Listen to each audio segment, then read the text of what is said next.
নমস্কার, শুরু করছি নারীর মূল্য। অমর কথাশিল্পী শরৎচন্দ্র চট্টোপাধ্যায়ের নারীর মূল্য প্রবন্ধটি ধারাবাহিকভাবে পাঠ করব। আজ দ্বিতীয় পর্ব।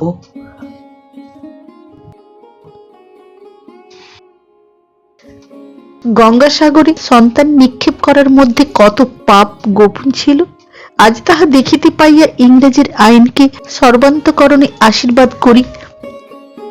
অথচ সে সময় কত না লড়াই করিয়াছি, গাঁটের পয়সা অপব্যয় করিয়া বিলাত পর্যন্ত আপিল করিয়াছি। যাহারা প্রধান উদ্যোগী হইয়াছিল আপিল করিতে, বাধা দিতে সাহায্য করিয়াছিল, তাহাদিগকে পরম মিত্র বলিয়া আহ্বান করিয়াছি। স্বর্গীয় রামমোহনকে ধর্মোদ্দেশী রাক্ষস বলিয়া গালিগালাজ করিয়াছি। আজ সে ভ্রমবোধ করি ধরা পড়িয়াছে, তথাপি চৈতন্য হয় নাই। আজও সামাজিক প্রশ্নের মীমাংসা খুঁজিতে টোলের ভট্টাচার্যের নিকট ছুটিয়া যাই। কোনটা ভালো কোনটা মন্দ তাহাদিগকে গিয়া প্রশ্ন করি, কারণ তাহারা শাস্ত্রবিদ। কিন্তু এ কথাটা একবারও ভাবি না, তাহারা শাস্ত্রের শ্লোকই জানে, আর কিছু জানে না। বিদ্যার চরম উদ্দেশ্য যদি হৃদয় প্রশস্ত করা হয়, তাহাদের অধিকাংশেরই পড়াশোনা বোধ করি ব্যর্থ হইয়াছে, তাহা একবারও চিন্তা করি না। মেয়ের কত বয়সে বিবাহ দেওয়া উচিত জিজ্ঞাসা করিলে তাহারা শাস্ত্র আওড়ায়। বিধবা বিবাহ উচিত কিনা জানিতে চাহিলে পুঁথি খুলিয়া বসে, মিলাইয়া দেখিতে চায় শ্লোকে কি বলে। শাস্ত্র তাহাদের দৃষ্টি ক্ষীণ করিয়া রাখিয়াছে, শাস্ত্রের বাহিরে তাহারা দেখিতেও পায় না, দেখিতে চায় না। শাস্ত্রের বাহিরে তাহারা পা বাড়াইতেই পারে না। ইহারা মুখস্থ করিবার ক্ষমতাকেই বুদ্ধি বলিয়া মনে করে এবং মুখস্থ করাটাকেই জ্ঞান বলিয়া জানে। এই জ্ঞান ইহাদের অধিকাংশ অবস্থাতেই যে অনুস্বর বিসর্গকে অতিক্রম করিতে পারে না, তাহার একটা দৃষ্টান্ত দিতেছি। মহামহোপাধ্যায় স্বর্গীয় চন্দ্রকান্ত তর্কালঙ্কার মহাশয় তাহার শ্রী গোপাল মল্লিক ফেলোশিপের দ্বিতীয় লেকচারে নামকরণ প্রণালীর মধ্যে বলিয়াছেন, কেহ কেহ বলেন মেরুতন্ত্রে লন্ডন নগরের উল্লেখ আছে, অতএব উহা নিতান্ত আধুনিক। কিন্তু তাহাদের বিবেচনা করা উচিত যে পুরাণাদিতে অনেক ভবিষ্যদুক্তি আছে। মেরুতন্ত্রেও ভবিষ্যদুক্তি স্থলেই লন্ডন নগরীর উল্লেখ আছে। সুতরাং তদ্দ্বারা মেরুতন্ত্রের আধুনিকত্ব প্রতিপন্ন হইতে পারে না।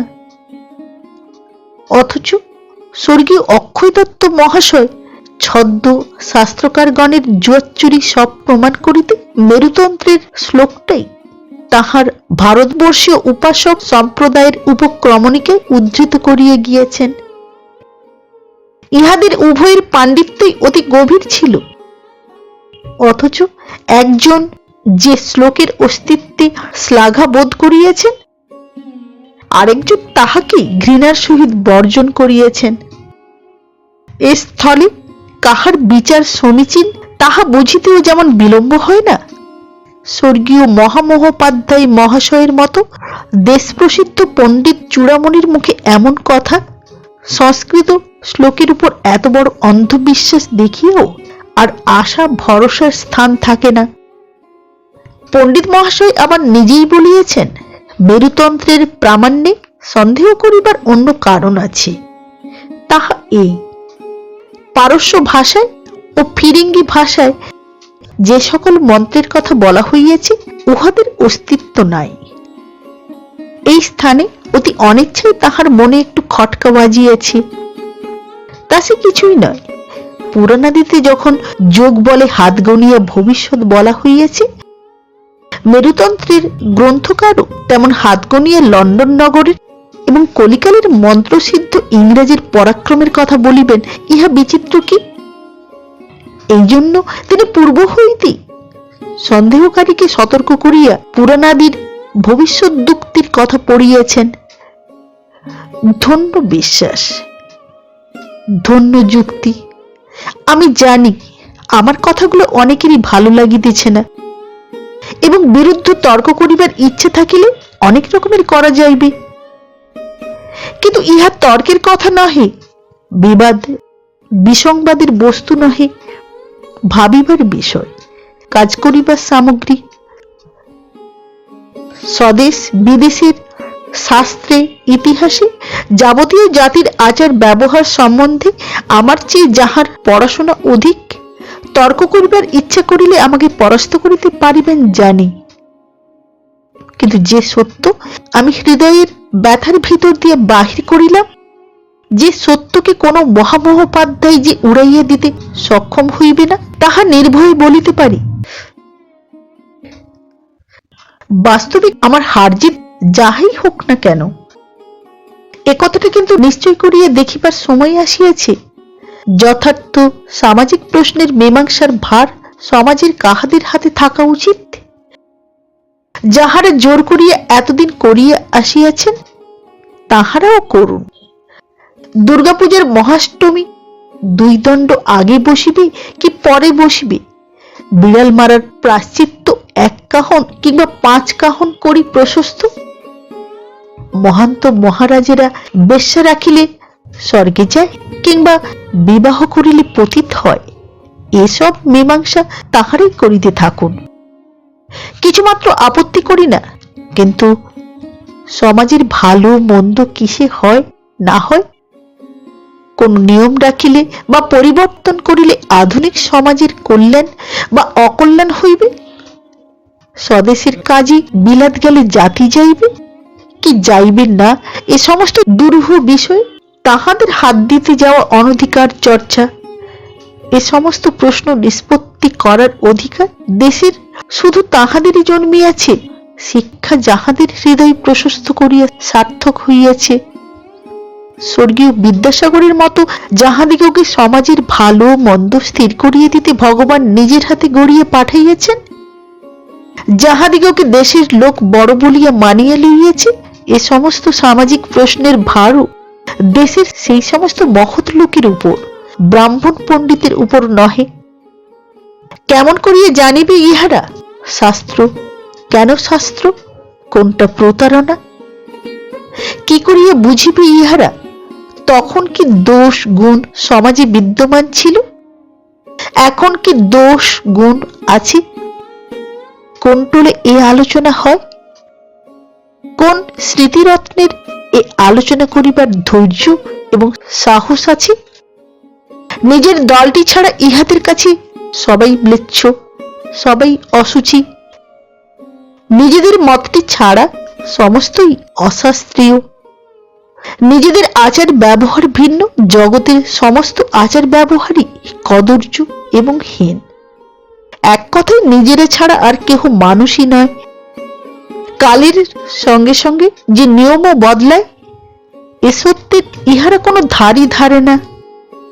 তাই সময়োপযোগী কোনো একটা নতুন পন্থা অবলম্বনের চেষ্টা হইবা মাত্রই ইহারা ভয়ে সারা হইয়া যায়, কাঁদো কাঁদো হইয়া জানায় শাস্ত্রের শ্লোকে খুঁজিয়া মিলিতেছে না, এবং প্রাণপণে বাধা দিয়া মনে করে দেশের উপকার হইতেছে, শাস্ত্র বজায় হইতেছে।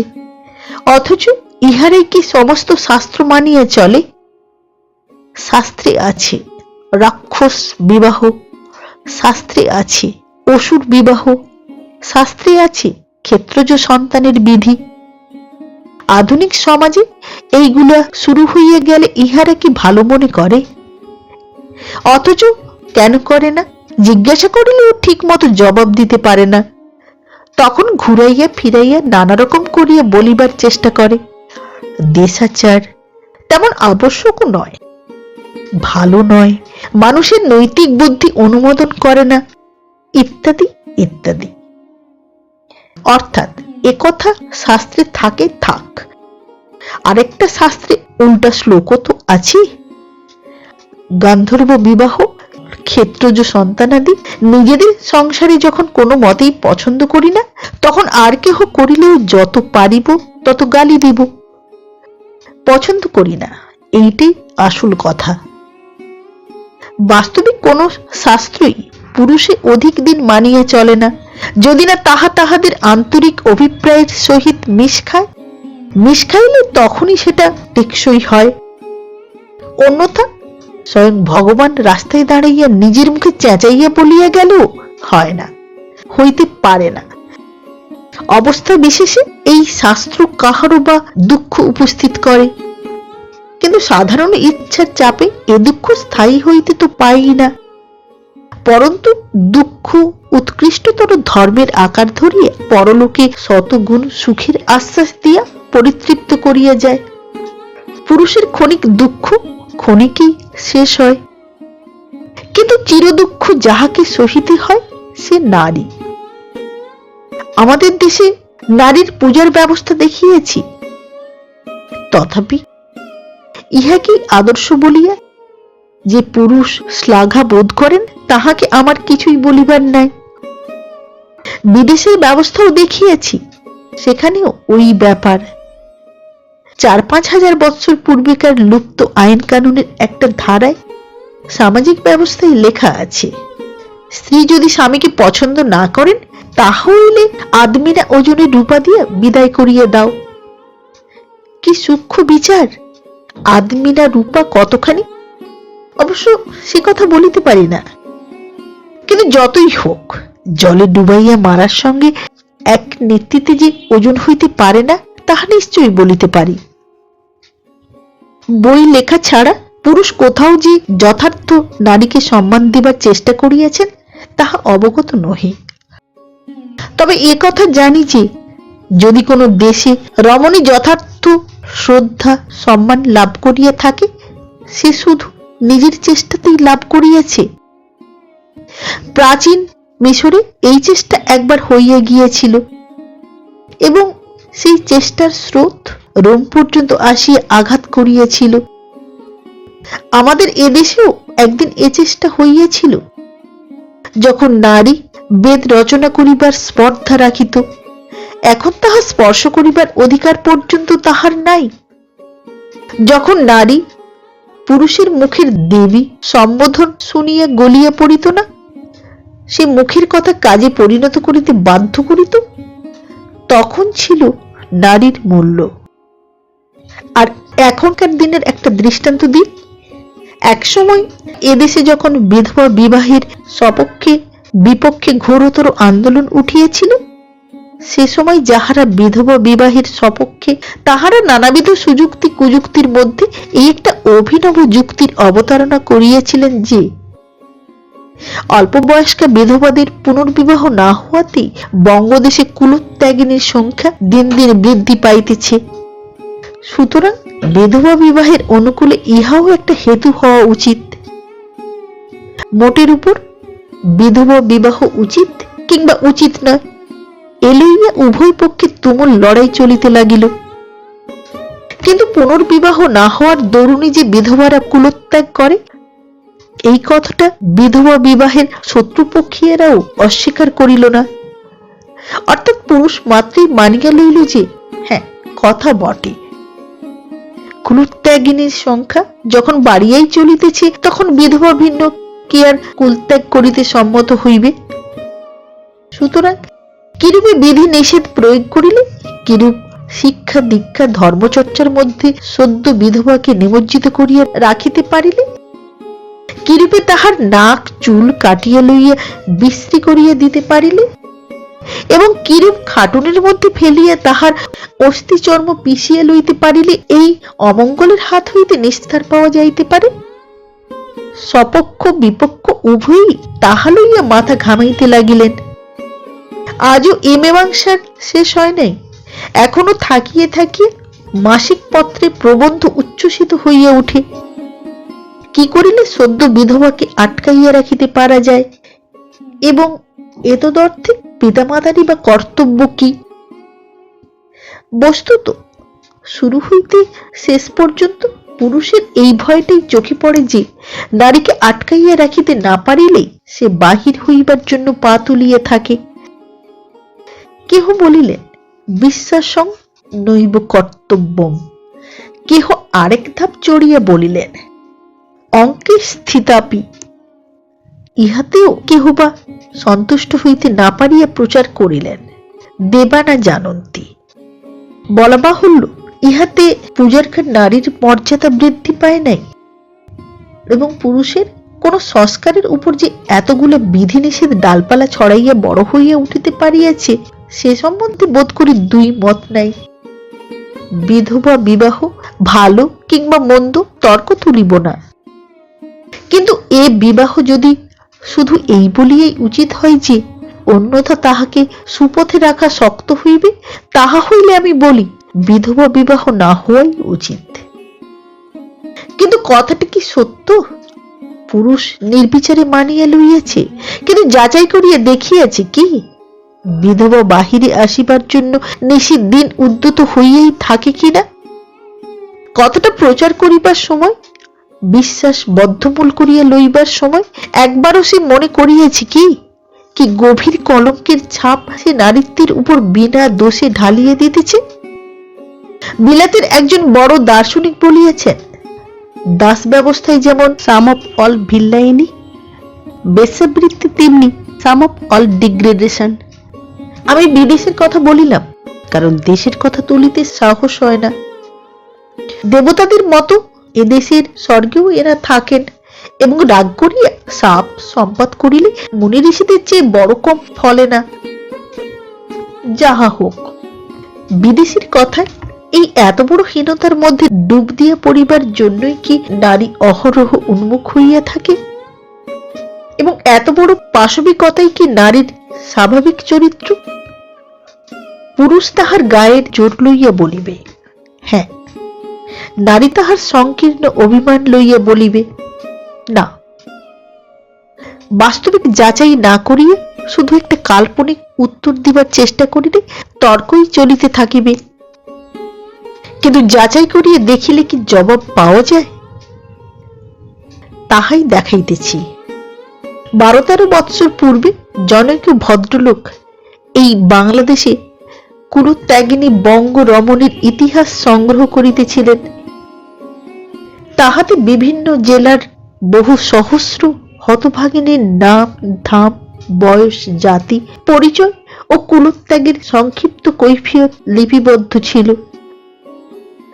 বৈখানি গৃহদাহে ভস্মীভূত হইয়াছে, বোধ করি ভালোই হইয়াছে। সুতরাং কেহ সঠিক প্রমাণ চাহিলে দিতে পারিব না সত্য, কিন্তু ইহার আগা গোড়া কাহিনী আমার মনে আছে। আমি হিসাব করিয়া দেখিয়া বিস্মিত হইয়া গিয়েছিলাম যে এই হতভাগিনীদের শতকরা 70 জন সধবা, বাকি 30টি মাত্র বিধবা। ইহাদের প্রায় সকলেরই হেতু লেখা ছিল। অত্যধিক দারিদ্র্য ও স্বামী প্রভৃতির অসহনীয় অত্যাচার উৎপীড়ন। সধবাদিগের প্রায় সবগুলি নিচ জাতীয় এবং বিধবাদিগের প্রায় সবগুলি উচ্চ জাতীয়।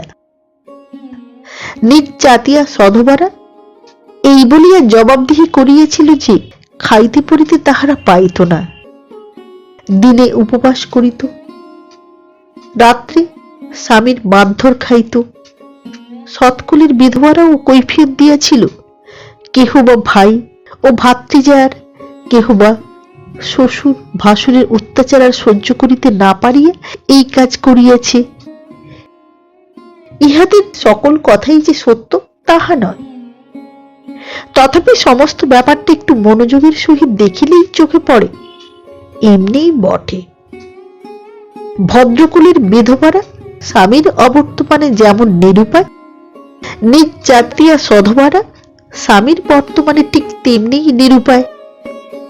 কিন্তু তাহাদের বিধবার অবস্থা ভালো, কারণ নিজ ঘরে স্ত্রীলোকেরা বিধবা হইলে আর বড় কাহাকেও মিথ্যা ভয় করিয়া চলে না, অনেকটা স্বাধীন। তাহারা হাটে বাজারে যায়, পরিশ্রম করে, ধান ভানে, প্রয়োজন হইলে দাসীবৃত্তি করে। সুতরাং সৎ উপায়ে জীবিকা নির্বাহ করা তাহাদের পক্ষে সহজ। তাহারা তাই করে, কুলত্যাগ করিবার আবশ্যক হয় না, করেও না। অথচ তাহাদের সধবার পক্ষে সে পথ বন্ধ। স্বামী বিদ্যমান, সে না পায় মেহনত করিতে, না পায় খাইতে পরিতে। স্বামী ভাত কাপড় যোগাইতে পারে না, যাহা পারে তাহা শুধু মারধর করিয়া শাসন করিতে। ওই যে কথা আছে, ভাত কাপড়ের কেউ নয়, কিল মারবার গোসাই। কথাটা বাংলায় নিম্ন শ্রেণীর মধ্যে যে কতদূর সত্য এবং কত বড় দুঃখেই যে ছড়াটার সৃষ্টি হইয়াছিল তাহা লিখিয়া শেষ করা যায় না। আবার ভদ্রঘরের বিধবার অবস্থা ঠিক নিজ জাতীয় সধবার অনুরূপ। তাহাকেও স্বাধীনভাবে কায়িক পরিশ্রম করিয়া জীবিকা অর্জন করিতে দেওয়া হয় না, কারণ তাহাতে পিতৃকুলের বা শ্বশুরকুলের মর্যাদা হানি হয়। অথচ বাড়ির মধ্যে ভদ্র বিধবার অবস্থা কাহার অবিদিত নাই। আমিও ইতিপূর্বে তাহা একাধিকবার বলিয়াছি। অতই দেখিতে পাওয়া যায় যে শতকরা 70 জন হতভাগিনী অন্ন বস্ত্রের অভাবে এবং আত্মীয় স্বজনের অনাদর, উপেক্ষা, উৎপীড়নে গৃহত্যাগ করে, কামের পীড়নে করে না। এবং এই জন্যই কুলত্যাগিনীদের মধ্যে বিধবার অপেক্ষা সধবার সংখ্যাই অধিক। অথচ কিছুমাত্র অনুসন্ধান না করিয়াই পুরুষ ধরিয়া লইয়াছে কুলত্যাগ শুধু বিধবাতেই করে। অতএব অদ্ভুত বিধিনিষেধের দ্বারা তাহাকে শাসন করাই ঠিক কাজ।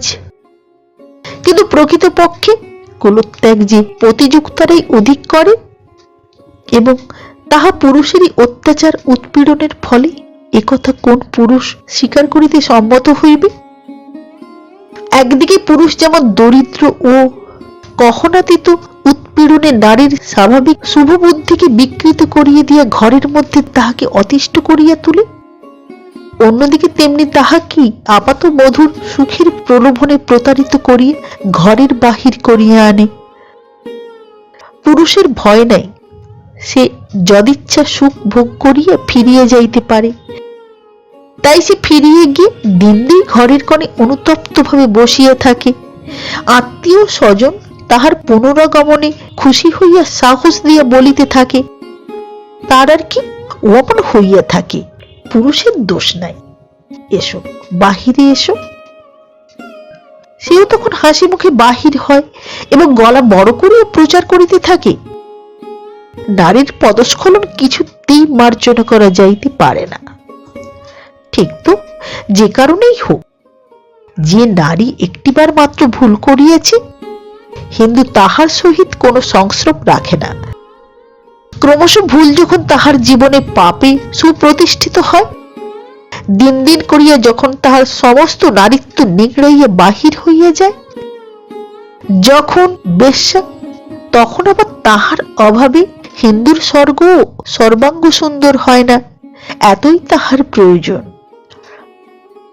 দেশের লোক আদর করিয়া যেমন শ্রীকৃষ্ণের কালো সোনা, কালো মানিক প্রভৃতি 78 শত নাম দিয়াছিল, সংস্কৃত সাহিত্যেও বোধ করি বেশ্যার আদরের নাম তার চেয়ে কম নয়। এই সকল হইতেই বুঝিতে পারা যায় স্বার্থপরতা, চরিত্রগত পাপ বুদ্ধি নরনারী কাহার অধিক, এবং সমাজ হইতে এই পাপ বহিষ্কৃত করিতে হইলে শাস্ত্রের কড়া আইন কানুন কাহার সম্বন্ধে অধিক থাকা উচিত, এবং সামাজিক জীবন বিশুদ্ধ রাখা উদ্দেশ্য হইলে নরনারীর কাহাকে অধিক চোখে চোখে রাখা কর্তব্য, এবং শাস্তি কাহাকে অধিক দেওয়া আবশ্যক। অথচ সমাজ নারীর ভুলভ্রান্তি এক পায়েও ক্ষমা করিবে না, পুরুষের 16 আনাই ক্ষমা করিবে। হেতু হেতু শুধু গায়ের জোর, হেতু শুধু সমাজ অর্থে পুরুষ নারী নয় বলিয়া। কাজটা ঘৃণার কাজ, তাই পুরুষ নারীকে ঘৃণা করে। তাহাকে ঘৃণা করিবার অধিকার দেওয়া হইয়াছে, কিন্তু নারীকে সে অধিকার দেওয়া হয় নাই। পুরুষ যতই ঘৃণ্য হোক, সে স্বামী, স্বামীকে ঘৃণা করিবে স্ত্রী কি করিয়া? শাস্ত্র যে বলিতেছেন তিনি যেমনই হোক না কেন সতী স্ত্রী, তিনি দেবতা, এবং এই দেবতাটির মৃত্যু ঘটিলে তাহার পদপঙ্কজ করে করিয়া অনুগমন করা আবশ্যক। অন্তত এ যুগে তাহারই পদপঙ্কজ স্মরণ করিয়া জীবন মৃত হইয়া থাকাতেই যথার্থ নারীত্ব।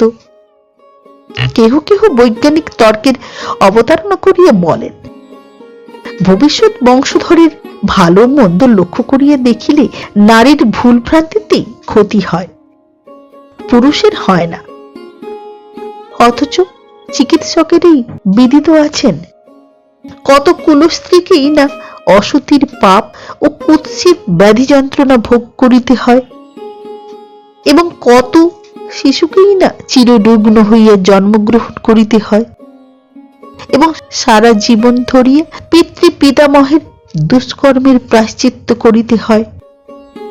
অথচ শাস্ত্র এ সম্বন্ধে অস্পষ্ট, লোকাচার নির্বাক, সমাজ মৌন। তাহার প্রধান কারণ এই যে শাস্ত্রবাক্যগুলো সমস্তই প্রায় ফাঁকা আওয়াজ।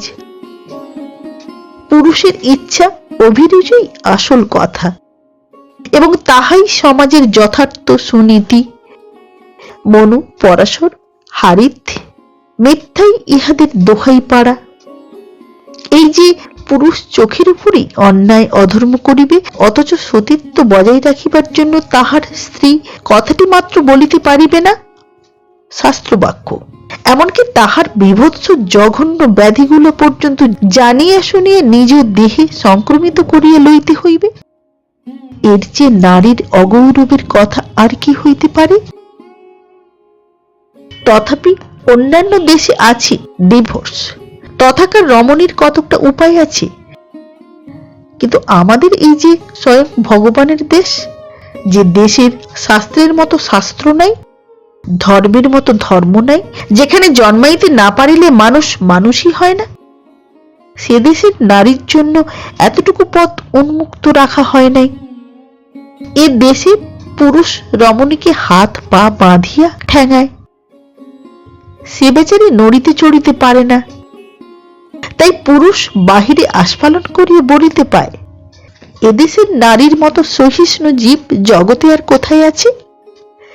নাই, তাহা মানি, কিন্তু যে জন্য নাই সে কারণটা কি পুরুষের বড়াই করিবার মতো?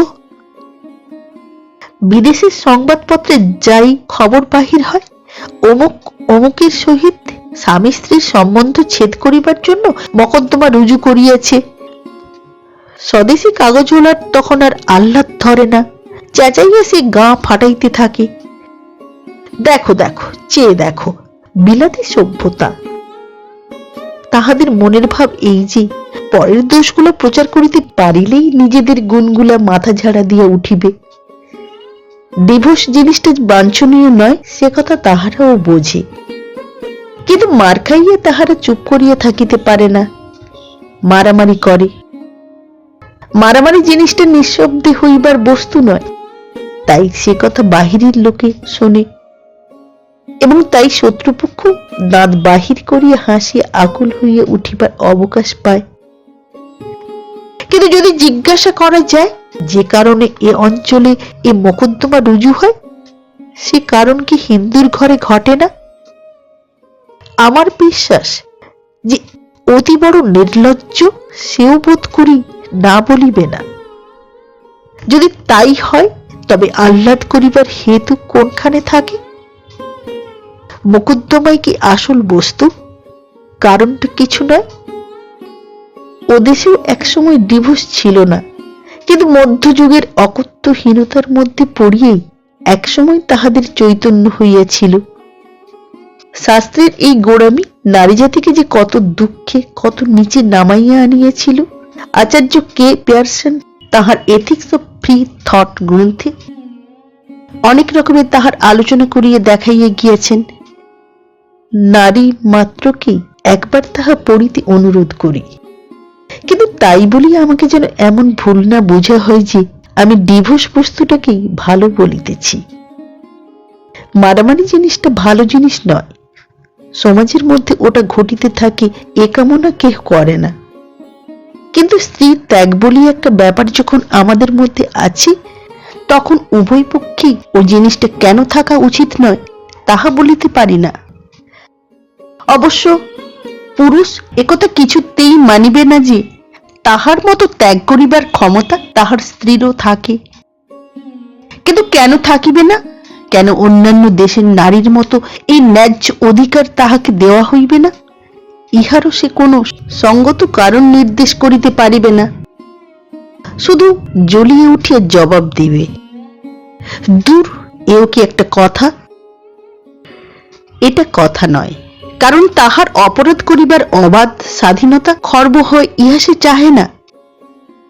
বিশেষ করিয়া এদেশের পুরুষ যে নিজে কাপুরুষ, ভীরু, অন্যান্য দেশের পুরুষের ন্যায় যে নারীর মতোই নিরুপায়, যে নারীর কাছে পুরুষ বলিয়া পরিচয় দিবার যথার্থ ক্ষমতা হইতে বঞ্চিত, সে কাপুরুষের মতো তাহার অপেক্ষা দুর্বল ও নিরুপায়কেই পীড়ন করিয়া কর্তৃত্ব করার আনন্দ উপলব্ধি করিতে চাহিবে, তাহা স্বভাব বিরুদ্ধ ব্যাপার নহে।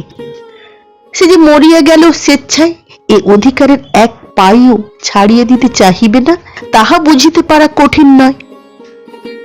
সে যে শাস্ত্র আওড়াইবে, বিজ্ঞানের দোহাই পারিবে, সুনীতির ছদ্ম অভিনয় করিবে, তাহাও জানা কথা। কিন্তু নারীরও বুঝিয়া দেখার সময় হইয়াছে যে পুরুষ স্ত্রীকে পথে রক্ষা করিতে পারিবে না জানিয়েই শাস্ত্র বানাইয়াছে। পথি নারী বিবর্জিতা, তাহার শাস্ত্রের ততটুকু মূল্যই দেওয়া উচিত, এবং ইহাই সুবিচার। আমার মনে হইতেছে আমার কথাগুলা পুরুষ দিকের ভালো লাগিতেছে না, এবং অন্তঃপুরেও এগুলি পৌঁছায় ইহাও তাহাদিগের ইচ্ছা হইতেছে না। কিন্তু যে দেশে অর্থশূন্য অত্যাচার অবিচারের একটা সীমা পর্যন্ত নাই, সে দেশে কোনো না কোনো দিন নারী কারণ জানিতে চাহিবে, পুরুষ তাহা পছন্দ করুক আর নাই করুক। মানুষ যখন মানুষ হইয়া উঠে নাই, তাহার পূর্বেও সে যে কার্যকারণের অবিচ্ছিন্ন সম্বন্ধের আভাস পাইয়াছিল, আজকাল পণ্ডিতেরা তাহার অস্বীকার করে না। সে যখন শামুক ছিল, তখনই অকস্মাৎ মেঘের ছায়ায় সূর্যের আলো মলিন দেখিয়া ভয়ে মুখ বুজিয়া আত্মরক্ষার চেষ্টা করিয়াছিল। সে টের পাইয়াছিল ছায়া শুধু ছায়া নয়, তার সঙ্গে আরো কিছু একটা আসিতেছে। যে আসিতেছে সে প্রবল, সে সন্নিকটবর্তী, হয়তো অপকার করিবে, এই তার ভয়।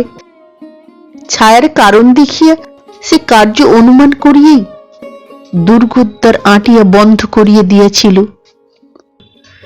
সেই জীবের ক্রমোন্নতি ব্যাপার জগতে সত্য বলিয়া স্বীকৃত হইবার পরে মনস্তত্ত্ব সম্বন্ধীয় যতগুলি পুস্তক বাহির হইয়াছে, তাহাতে এই একটা কথা পুনঃ পুনঃ আলোচিত হইয়াছে যে মানুষের বুদ্ধি ও প্রবৃত্তি ঠিক তাহার শরীরের মতোই ধীরে ধীরে উন্নত হইয়াছে।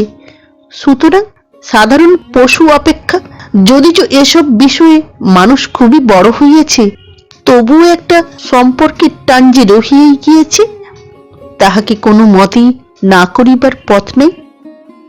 এই পার্থক্য পরিমাণগত প্রকৃতিগত নহে, সেই সত্যটা বুঝিয়া লইয়া যদি সন্ধান করা যায়, যাহাকে আমরা পশু বলি, তাহাদের মধ্যে নারীর মূল্য আছে কিনা দেখা যায় আছে।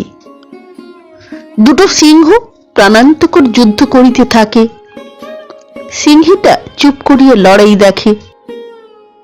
যে জয়ী হয় ধীরে ধীরে তাহার সহিত প্রস্থান করে, একবার ফিরিয়াও চাহে না অপরটা মরিল কি বাঁচিল।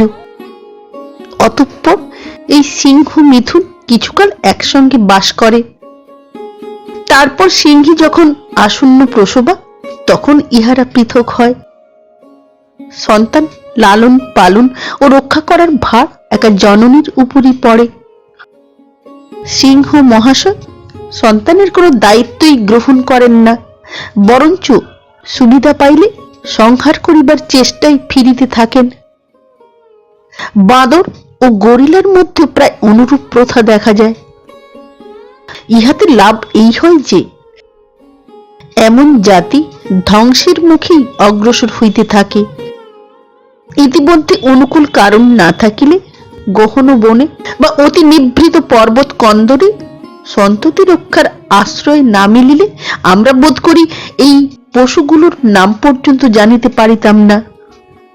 তাহারা বহু পূর্বেই নিঃশেষ হইয়া যাইত। এই ঘটনাটা একটু প্রণিধান করিয়া দেখিলেই একটা আশ্চর্য আত্মঘাতী ব্যাপার চোখে পড়ে। এই পশু বংশবৃদ্ধির নৈসর্গিক তৃষ্ণা ও উত্তেজনার বশে লড়াই করিয়া প্রাণ দেয়, অথচ ইহারই শেষ সফলতার দিকে একবার ফিরিয়াও দেখে না। তাছাড়া আরো একটা কথা এই, যে জন্তুটা প্রাণ দেয় সে নিজের অসহ্য প্রবৃত্তির যুপকাষ্ঠেই কণ্ঠচ্ছেদ করে। নারীর জন্য নারীর পদমূলে আত্মবিসর্জন করে না। অতএব মূল্য যদি এখানে কিছু থাকে তো সে তাহার নিজের প্রবৃত্তির, নারীর নয়। এই দুটো কথা মনে রাখিয়া পশুর রাজ্য অতিক্রম করিয়া মানুষের রাজ্যে পদার্পণ করিয়াও এই ব্যাপারের অসম্ভব ঘটে না। এবং আজ এই পাশব প্রবৃত্তিকে নিজেদের সমাজে যত ইচ্ছে বড় বলা হোক না কেন, এবং নরনারীর স্বর্গীয় প্রেমের জন্মভূমি যত বড় স্বর্গে নির্দেশ করা যাক না কেন, তাহা সত্য নয়, নিছক কল্পনা মাত্র। আমি গোটা দুই দৃষ্টান্ত দিয়ে তাহাই বলিতেছি। কিন্তু বলিবার পূর্বে এ কথাটাও বিশেষ করে বলিয়ে রাখি যে ক্রমোন্নতির ফলে নরনারী সহস্রমুখী স্নেহ প্রেমের যে মধুর চিত্র বাল্মীকির হৃদয়ে, ব্যাসের হৃদয়ে, কালিদাসের হৃদয়ে উদ্ভূত হইয়া বিশ্বজগতে প্রতিবিম্বিত হইয়াছে, তাহা স্বর্গীয় বস্তু অপেক্ষা কোনো অংশে হীন নয়। নিজ কুলে জন্ম বলিয়া আর তাহাকে উপেক্ষা করা যায় না। কোহিনূরকে পাথুরে কয়লার খোঁচা দিয়া, উপনিষদের ব্রহ্মজ্ঞানকে ভূতের ভয়ের লজ্জা দিয়ে তাহার যথার্থ মূল্য হইতে তাহাকে বঞ্চিত করা কিছুতেই চলে না। এ সকল আমি জানি, এবং জানি বলিয়ে ইহার জন্মের কথা তুলিয়াছি। এবং ধীরে ধীরে এই মূল্য যে আজ যথার্থ কত বড় হইয়া উঠিয়াছে, তাহা মানবের আদিম যুগের ইতিহাসের দিকে চাহিয়া পরিমাণ করিতে আহ্বান করিতেছি। কি করিয়া পাশববৃত্তি অদ্ভুত অনির্বচনীয় প্রেমে পাতিব্রত্যে রূপান্তরিত হইয়াছে, কি করিয়া নরের প্রবৃত্তির মানদণ্ডে প্রথম পরিমিত নারীর মূল্য একদিন ভাবুকের হৃদয়ে অপরিণীয় দেবতার মূল্যে এক আসন পাতিয়াছে, এবং সেই তাহার যথার্থ স্থান কিনা তাহা দেখিতে গেলে সাহসপূর্বক গোড়া হইতে দেখিবার চেষ্টা করা উচিত। চোখ বুঝিয়া যাহা অভিরুচি হয় বলিব, যাহা খুশি শাস্ত্র বানাইব, যথা ইচ্ছা দাম দিব, এ শুধু বলবানের গায়ের জোরে করা যায়, সত্যের জোরে, ন্যায়ের জোরে করা যায় না। মূল্যের একটা নৈসর্গিক নিয়ম আছে, সেও যে বিশ্ব ব্রহ্মাণ্ড অদ্বিতীয় একমাত্র নিয়মের দ্বারাই নিয়ন্ত্রিত। কৃত্রিম উপায়ে তাহাকে বাড়াইলে কমাইলে শেষ পর্যন্ত যে সুফল ফলে না। সেন রাজার কৃত্রিম কুলীন করা বামুনির দাম যে ক্রমাগত বাড়িয়েই চলে না। পেরুর ইনকার জোর করা আভিজাত্য যে তাহাকে ধ্বংস না করিয়া ছাড়ে নাই। এই সত্য যে কেহ লোক, যে কোনো জাতি আলস্য, অজ্ঞান বা দম্ভের জোরে অস্বীকার করিবে, সেই যে কক্ষভ্রষ্ট উপগ্রহের মতো অনিবার্য মৃত্যুর পথেই দিন দিন ধাবিত হইবে, তাহাতে আর সংশয় মাত্র নাই। জগতের আদিম মানব জাতির রীতিনীতির দিকে চাহিয়া দেখিলে এই সত্য সুস্পষ্ট উপলব্ধি করা যায়। ইতিপূর্বে আমি মুখ্যত সভ্য জাতির সম্বন্ধেই আলোচনা করিয়াছি। তাহারা নারীর মূল্য কোথায় ধার্য করিয়াছে তাহাই নিরূপণ করিবার প্রয়াস করিয়াছি। এইবার দেখিতে চাহি যে মানুষ এখনো সুসভ্য হইয়া উঠিতে পারে নাই, তাহারা নারীর মূল্য কি দিয়েছে মূল্য কি করিয়ে দেওয়া যায় আমেরিকার অসভ্য চিপিওয়ানদের সম্বন্ধে হারবার্ট স্পেন্সার লিখিয়েছেন, এক একজন 40-50 বার বিবাহ করে। অতএব দেখা যায় এই অসভ্য দিগের স্ত্রী লাভের যুদ্ধ ও বন্য পশুর নৈসর্গিক প্রবৃত্তি ত্যাগ করার প্রয়োজনও ঠিক তাহাই। নারীর মূল্য এখানে এক কানাকড়িও নাই। নারীও তেমনি স্বামী যুদ্ধে সেলবিদ্ধ হইয়া ভূপতিত হইবা মাত্রই তাহার পতিব্রতা স্ত্রী নিজের জিনিসপত্র মাথায় তুলিয়া লইয়া নিঃশব্দে বিজেতার অনুসরণ করে। এখনো এখানে বন্য পশুর মতো নরনারীর বিশেষ কোনো সম্পর্ক নাই। উদ্দালক পুত্র শ্বেতকেতু যখন নিজের জননীকে অপরিচিত ব্রাহ্মণের দ্বারা বলপূর্বক আকর্ষিত হইতে দেখিয়া পিতাকে প্রশ্ন করিয়াছিল যে মাকে কোথায় লইয়া যাইতেছ, ইহাও সমাজের সেই অবস্থা। এই অবস্থায় স্ত্রীলোক মাতৃ পুরুষের সম্পত্তি যে যতক্ষণ জোর করিয়া দখল করিয়া রাখিতে পারে ততক্ষণই, আবার ভালো না লাগিলে ছাড়িয়ে দেয়। ভাবটা এমনই, যাও চড়িয়া খাও। ইহার পরের অবস্থা পলিনেশিয়া, নিউ ক্যালিডোনিয়া এবং ফিজি দ্বীপের অসভ্য দিগের মধ্যে পাওয়া যায়। স্ত্রী লাভের জন্য ইহারা লড়াই করে এবং নিজের প্রাণ বিপদাপন্ন করিয়াও যাহাকে পছন্দ হয় তাহাকে ঘরে আনে। কিন্তু পছন্দ গত হইবার পরে অর্থাৎ স্ত্রীর প্রতি বিমুখ হইলে আর তাড়াইয়া দেয় না। এডমিরাল হামবোল্ট, উইলেক্স প্রভৃতি অনেকেই বলিয়াছেন মারিয়া খাইয়া ফেলে। যাক, ইহাকে নিতান্ত মন্দ ব্যবস্থা বলা যায় না। তাহার পরের অবস্থা যখন হইতে স্ত্রীলোক সম্পত্তির মধ্যে পরিগণিত হইতে আরম্ভ করিয়াছে, স্পেন্সার সাহেবের প্রিন্সিপালস অফ সোশিওলজি হইতে তুলিয়া দিতেছি, ব্যক্ত করেছেন। সমস্ত সম্পত্তি ভাবি স্বামীকে লিখিয়ে দিবার পরেও জগতের অধিকাংশ স্থানে ইহাই স্ত্রীলোকের স্বাভাবিক অবস্থা। কন্যার পিতা বিক্রয়লব্ধ মূল্য ফিরাইয়া দিতে অক্ষম হইলে চীনাদের বিধবা পুত্রবধূকে অপরের কাছে বিক্রয় করা, হিন্দুদের বিধবা পুত্রবধূর উপর শ্বশুরকুলের সম্পূর্ণ অধিকার ইত্যাদি ইত্যাদি সম্পত্তি বাচক, অর্থাৎ সম্পত্তি কিছুতেই বেহাত হইতে পায় না। সংসারে শতকরা 90টা জাতির সম্বন্ধে কম বেশি এই উক্তি বর্ণে বর্ণে প্রয়োগ করা যায়। এইখানে একটা প্রশ্ন মনে ওঠে, সংসারে মানব জাতির কোন অবস্থায় নারীর উপর প্রথম নির্যাতন শুরু হইয়াছিল? মানুষ যখন পশুর মতো ছিল তখন হইতে, না কতক মানুষের মতো হইবার পর হইতে? এ সম্বন্ধে কোনো সমাজতত্ত্ববিদই ঠিক কিছু বলিতে পারে না, পারিবার কথাও নয়। কারণ প্রত্যেক জাতির মধ্যেই তিনি সুসভ্যই হন আর অসভ্যই হন, নরনারীর সম্বন্ধটা এতই জটিল, এতই রহস্যে ঢাকা যে বাহিরের লোকের বাহির হইতে দেখিয়ে কিছুতেই তাহা ঠিক করিয়া বলিবার জো নাই।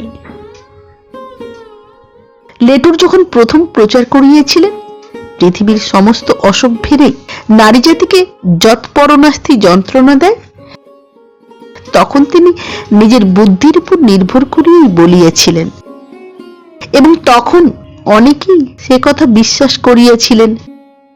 কিন্তু সম্প্রতি অনেক পণ্ডিতই তাহাতে ধীরে ধীরে আস্থাশূন্য হইয়া পড়িতেছেন। বস্তুত নরনারীর সম্বন্ধটা কিছুতেই এমন হইতে পারে না, খাঁটি সত্য বলিয়া বিশ্বাস করিতে পারা যায়। এমন হইলে সংসারে মানব জাতি লোপ পাইত। এই সত্যটা সমস্ত আলোচনার মধ্যে মনে করিয়া না রাখিলেই ভুল হইবে। উপরন্তু হ্যাডম সাহেব যে জোর করিয়া তাহার হেড হান্টার্স গ্রন্থে বলিয়াছেন, by no means downtrodden or ill used, সে কথাটাও নিতান্ত অশ্রদ্ধেয়। যদিও তাহার এই কথাটার অনুকূলে কয়েকটা অসভ্য জাতির মধ্যে দৃষ্টান্ত পাওয়া যায়, যথা ভারতের খাসিয়া রমণীরা বিরক্ত হইলে স্বামীকে গৃহ হইতে বহিষ্কৃত করিয়া দেয়। নিকারাগুয়া ও টাহিটির স্ত্রীলোকেরাও স্বামীকে তাড়াইয়া দিয়ে পুনরায় বিবাহ করে। আপাত জাতিরা লড়াইয়ে হারিয়ে আসিলে স্ত্রীরা স্বামীদের ঘরে ঢুকিতে দেয় না। ডায়েক যুবকেরা এবং আমাজনের পার্সিরা যুদ্ধে বীরত্ব দেখাইতে না পারিলে বিবাহ করিতে পায় না। নর মাংসাহারী কারিব জাতিরা পুরুষ মারিয়া খাইতে পারে, কিন্তু স্ত্রীলোকের মাংস খাইতে পায় না। আরব দেশে শেখেরা স্ত্রীলোকের সম্মুখে দাঁড়াইয়া তীব্র চাবুকের আঘাত দাঁত বাহির করিয়া সহ্য করিতে না পারিলে যুবতীর হৃদয়ে অধিকার করিতে পারে না। এবং আরো কয়েকটা জাতির মধ্যে যথা সুমাত্রা দ্বীপের বাটা প্রদেশে আফ্রিকার সুবর্ণ উপকূলের নিগ্রোদের মধ্যে, আমেরিকার পেরুর অসভ্য জাতির মধ্যে এবং আরো কয়েকটা আদিম জাতির মধ্যে বোধ করি আমাদের দেশের টোডাদের মধ্যেও সম্পত্তির উত্তরাধিকার রমণীর দিক দিয়েই হয়, পুরুষের দিক দিয়ে হয় না। এ সকল উদাহরণ থাকা সত্ত্বেও রমণীরা চিরদিন যে নিপীড়িত হইয়াই আসিতেছে তাহা সহস্র প্রকারের উদাহরণ দিয়ে প্রমাণ করিতে পারা যায়। রমণীরা যে সম্পত্তির মধ্যেই পরিগণিত হইত তাহা ইতিপূর্বে অনেক প্রকারে বলিয়াছি, এবং এই জন্যই সম্পত্তির উত্তরাধিকার নারীর দিক দিয়েই আসিয়াছিল। একটা স্ত্রীকে লইয়া 4-5 বারেরও অধিক কাড়াকাড়ি হইয়া যাইত, সুতরাং তাহার গর্ভের সন্তান যে কোন বংশের তাহা স্থির করিবার উপায় ছিল না। এই হেতু নিজের স্ত্রীর সন্তান বিষয় পাইত না, বিষয় পাইত ভগিনীর সন্তান। তাহাকে লইয়াও যে কাড়াকাড়ি হইত না তাহা নহে, কিন্তু হাজার কাড়াকাড়ি হইয়া গেলেও ভগিনীটি যে অন্তত নিজের বংশে এবং তাহার গর্ভের সন্তান যে কতকটা নিজের বংশেরই হইবে সে বিষয়ে তাহারা নিঃসন্দেহ ছিল। এই হেতু ভাগিনীও বিষয় পাইত, পুত্র পাইত না। বিষয় যেই পাক উত্তরাধিকার স্থির করিত পুরুষেরা, নারীর তাহাতে কিছু মাত্র হাত ছিল না। মানুষের বুদ্ধির তারতম্য হিসাবে ছাগলের গলার ডান দিক ঘেঁষিয়েই কাটা হোক কিংবা বাঁ দিক ঘেঁষিয়েই হোক, ছাগলের ভালো মন্দ তাহাতে নির্দিষ্ট হয় না। বোধ করি এই কারণে টাইলার সাহেব সুবর্ণ উপকূলের নিগ্রোদের সম্বন্ধে ইঙ্গিত করিয়া গিয়েছেন যে বাহির হইতে নারীর অবস্থা অফিসিয়ালি সুপিরিয়র দেখাইলেও প্র্যাকটিক্যালি ভেরি ইনফিরিয়র।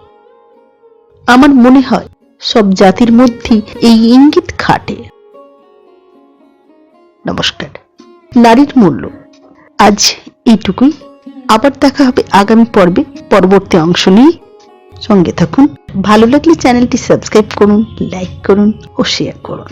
আজকের মতো নমস্কার।